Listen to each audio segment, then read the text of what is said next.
friends, for being here today with us. This is ACBC, Araceli and Colette, the dynamic change with all things real estate and finances. My name is Araceli. I'm a transition wealth advisor, and I love helping single professional women to rearrange their finances so they can retire faster, pay the debt quicker, and live a more fulfilled life today. I'm also a real estate investor, and that's why I'm here with my partner, Colette, to talk about real estate. So, Colette, can you introduce yourself? Hi, everybody. My name is Colette Raba. I'm a real estate broker in the GTA West. I do residential. I help families. I help single people. I help people in transition, people not in transition. But what I really like to do is help people find a home that they love and or an investment property. So that's why Araceli and I like to chat with each other, because there's so much information out there, and really it's hard to navigate sometimes when you have so much information at your fingertips. What's real, what's not real, what are the laws, and we want to give it to you straight. So today we have a very interesting subject that not a lot of people think about before they become a landlord. And that is, let's say you want to sell the property, or you want to move into it yourself, or there's a reason to get that tenant out. And what do you do when they don't leave? So that's kind of a very tricky subject, but I just wanted to say something about your background. So you have this amazing background today. I love it. This is actually a loft. It's not mine. I wish it was, but it is being renovated, as you can see. So I really love the ceiling and how big the space is. So this is kind of like my ideal situation. So right, and then just that wood beam. So it looks like, you know, this is something that I do when I go through a house. I will go and tell the buyers, you know, there's this wood beam, and then the construction is this. And, you know, if you have, sometimes you have the walls are studded in metal as opposed to wood. Yeah. And why is that important, and why is it better or not better? So these are some things too that, you know, I'm always interested in the construction of a property too. And yeah. But so the question today that was asked is what to do when your tenant doesn't leave. Like you sold the house and there is a tenant there, and now the new buyer is wanted to get into the house, and you don't have possession. Now your tenants are saying, "I'm not leaving." Right. So what to do?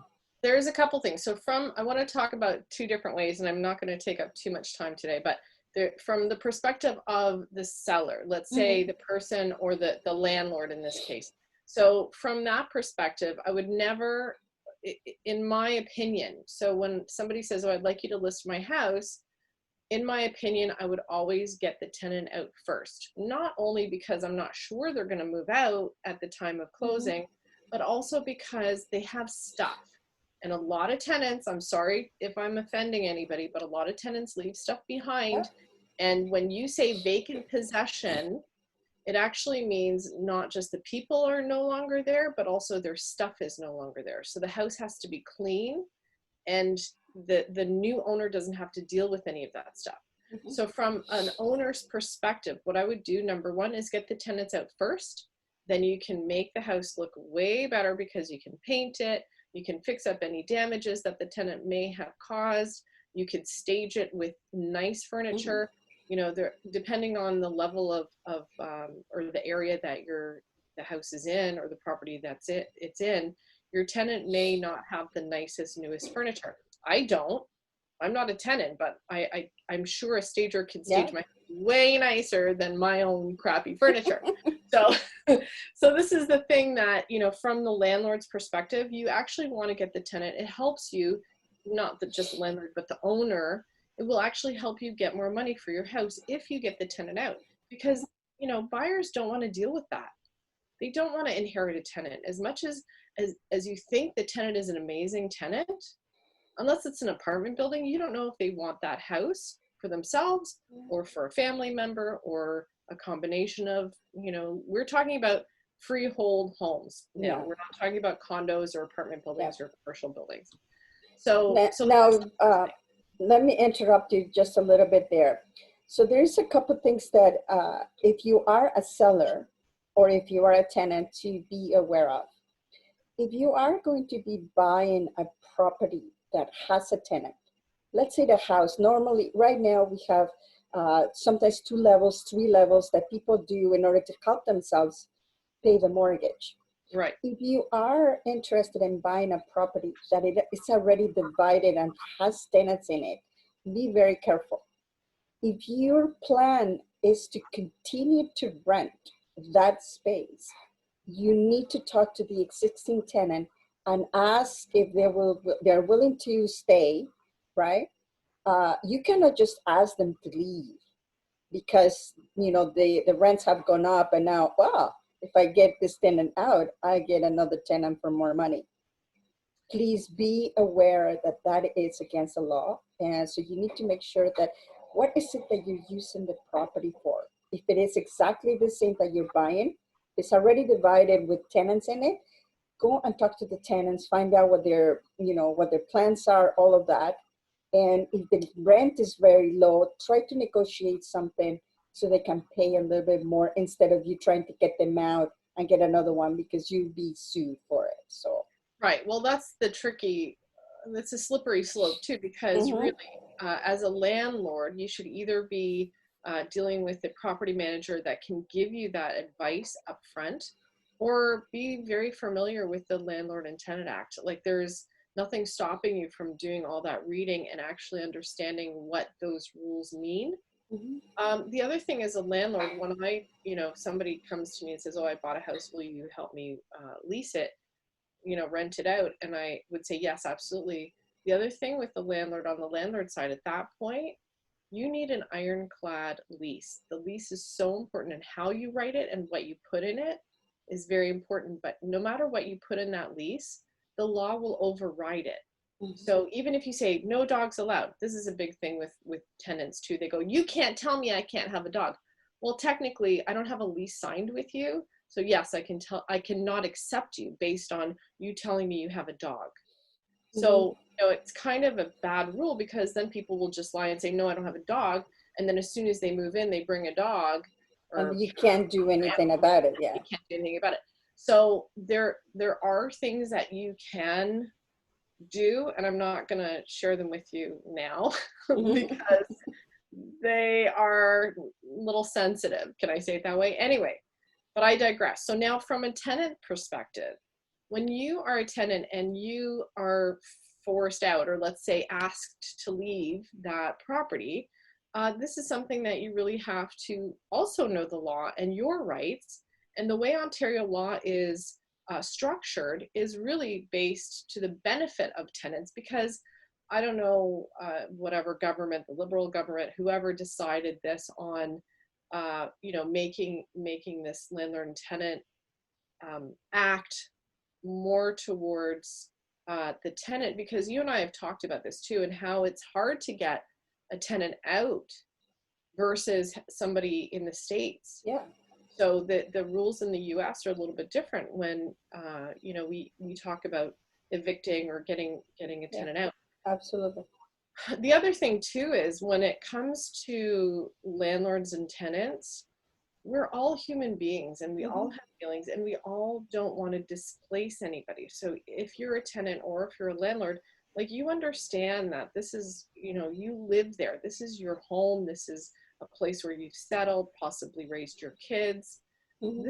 This is difficult for someone to, be in a spot for years and years and years, and then suddenly asked to leave. So as a landlord too, there is that point where you have to say, okay, do I really need to get this tenant out, or can I have a conversation with them to say, listen, I can't pay my bills. It's COVID. I've lost, whatever the reasons are. I've either lost customers or I've lost my job. I need you to pay me a little bit more. Can you do it? If you can't, I know it. I know market rents are higher. There's always that moment of having a conversation, and don't be afraid to be honest with that person, because we all have to live, like, this is the thing. it's not always about greed too with the landlord. So don't think as a tenant that that landlord just wants more money because they're greedy and because market rents are so high. They also have to pay their bills. And if they can't make ends meet, they're going to have to sell the house. So what would you rather, pay a little bit more rent or have them sell the house and you're both out? So there's always a story behind why people sell. So that's also something that I like to talk about. But anyway, the other thing too is when it comes to, let's say it's a situation where they haven't gotten the tenant out and now the house is sold and somebody, the buyer has come in and the people are still there and they have their truck ready, you know, they have their moving date. I mean, that's already a little bit too late, but let's just say, you know, the buyer knows that the time is getting closer and the land or the previous owner has told the new buyer, guess what, my tenants are not out. Who's responsible? Still the owner. So the answer is the owner has the tenants. Until that closing date, they are responsible to give you, the new buyer, vacant possession. How do they do that? They have to have the proper forms. If the proper forms are signed to say, as the tenant, to say, yes, I agree to move out on, let's say, December 2nd. I will be out. You will have vacant possession by then. Then the landlord comes and they're still not out. The story is easy, but not easy. So again, you have to have that conversation with the tenant to say, what's going on? Why aren't you out? Yeah. If the tenant says, oh, for whatever reason, I didn't find a new place, or I feel like I'm being taken advantage of. It's like, no, you have this paper that you signed to say that you would be out. And even in some cases, they choose to leave. So then some people are a little bit, you know, they might not think it through and they haven't found a place, but then they're upset or whatever it is. And they give their notice to the landlord and they say, okay, I'm out. Then the day comes and they go, well, hold on a second. I haven't found a place yet. Now I'm in trouble. It's too late at that point. So again, tenants, talk to the landlords. If you need to stay for a little bit longer, if the house has been sold, there is paperwork to be done. It might cost you a few $100s to get that paperwork signed between the previous seller and the new buyer to say, can we extend the closing date to whatever, December 30th? So that might not happen too, because the new buyer might say, no, I want to move in on that date that we chose.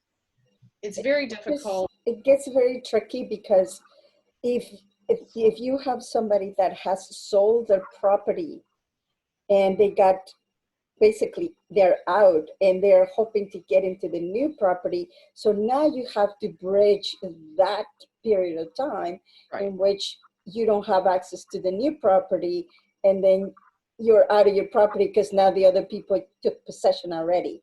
So yeah, if you do have time to extend the closing date, that'll be obviously the best.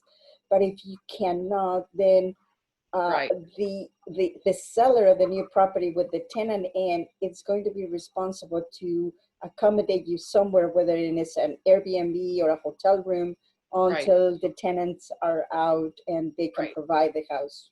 There's also something else that when you get lawyers involved. So what I would do is, to me, giving advice to the landlord, I would say, get your lawyer to write the tenant a letter to say, number one, the law says that you signed a paper to say that you're going to be out on that date. Number two, you have to incur all the costs now of where the landlord has to, put up the new buyer. Closing costs are not going to happen on time. Moving costs, you're going to have to pay for the moving costs of this new buyer to move their stuff into a location. And until you decide how many days or how many weeks or months you decide to stay, you'll have to pay for that. And not just that, now you're supposed to be out, let's say whatever it was, December 1st, and now you've stayed another 2 days. Guess what? Your rent is now $7,000, like a day, crazy amount of money. And this is because you don't have a lease anymore. I can charge you whatever I want. Like, these are the things that to scare a tenant to say, not to scare them, well, yes, to scare them, but also to say the law is not on your side. Once you have that piece of paper signed that you said you're moving out, now there are costs that you might not be thinking that I've already sold the house. I already have somebody planning to move in. They've already taken, they want to take possession the next day that you move, you're supposed to be moving out. Now I have to, there are huge costs involved. And my lawyer, she might sue me for whatever, you know, and then the lawyer costs, are you going to pay for the lawyer too, to write all these things? So to have your lawyer, again, to go back to the landlord side, to have the landlord or the seller say to the tenant, here's a letter from my lawyer. This is now a legal case. You are now in breach of contract. You have to pay 1, 2, 3, 4, 5. All these things. Are you ready and prepared to do this? Yeah.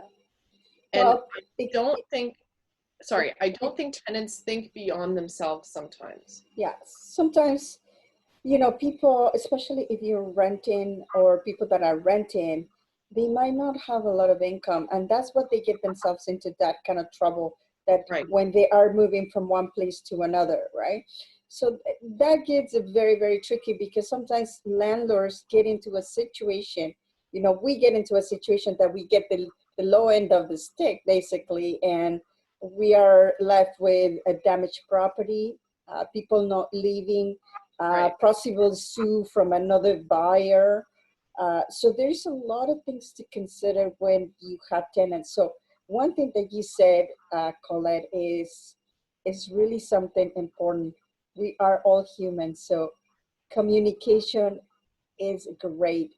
Like, you need to really be in touch with your tenant or with your landlord and communicate right away if there is an issue for you moving out.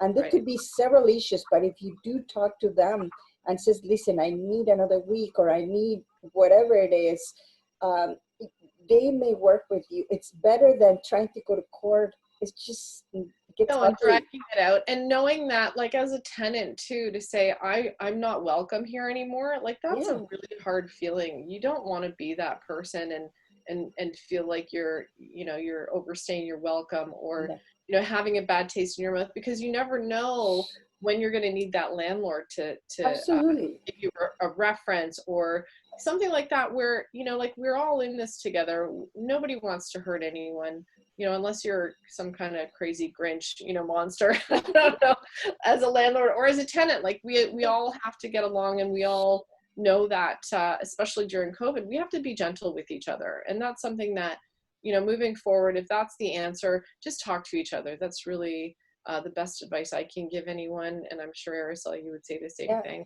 It's the same thing. Otherwise, it gets ugly, and especially now, the courts are really backed up. So if you want to evict somebody, it's going to take months and months before you can actually do that.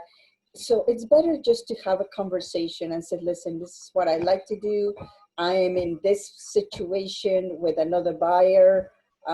Maybe you can work out something with the new buyer to stay there for a little bit longer. So there's a solution. But if you don't talk to somebody and then it becomes difficult, then people get angry. They might damage the unit.